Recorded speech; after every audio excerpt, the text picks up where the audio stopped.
ថ្ងៃនេះយើងនឹងមកទស្សនាតាមដាននៅប្រាសាទបន្ទាយស្រីដែលមានឈ្មោះល្បីល្បាញថាមានក្បូរក្បាច់រចនាដ៏ល្អបំផុត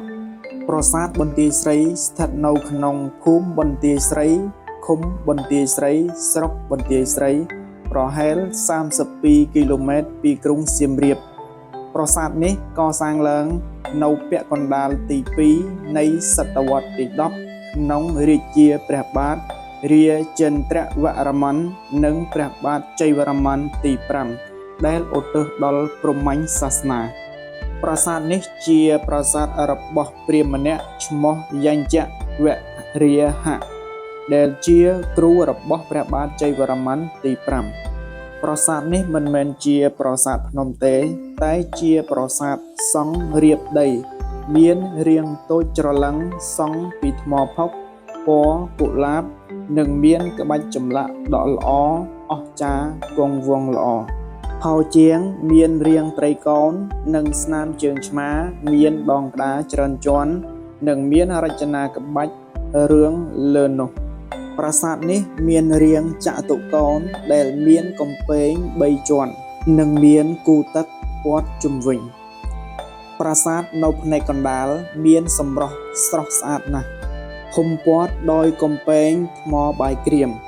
មានបណ្ណាល័យ2នៅសងខាងផ្លូវចូលបែរមុខទៅទិសខាងលិចប្រាង្គទាំង3នៅផ្នែកកណ្ដាលស្ថិតនៅជាជួរពីខាងជើងទៅត្បូងបែរមុខទៅទិសខាងកើតប្រាង្គកណ្ដាលមានតម្កល់លឹងព្រះឥសូរឯប្រាង្គខាងត្បូងឧទ្ទិសដល់ព្រះព្រហ្មនិងប្រាង្គខាងជើងឧទ្ទិសដល់ព្រះវិស្ណុប្រាង្គទាំងនេះមានរូបមនុស្សក្បាលសត្វយាមនៅផ្លូវចូលប៉ុន្តែរូបទាំងនោះភាគច្រើនជារូបចម្លាក់អញ្ចឹងទៅគឺថានៅក្នុងពេលនេះក៏សូមបងប្អូនយើងទាំងអស់គ្នាតាមដាននិងទស្សនានៅក្បូរក្បាច់អរចនាពីវីរបុរសដូនតាយើងដែលបានបន្សល់ទុកឲ្យយើង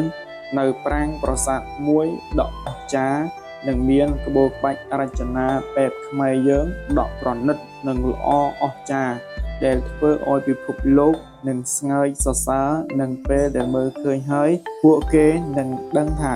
ពុព្វបុរសខ្មែរយើងពីសម័យដើមពិតជាអស្ចារ្យខ្លាំងណាស់សូមអរគុណសម្រាប់ការតាមដានទស្សនា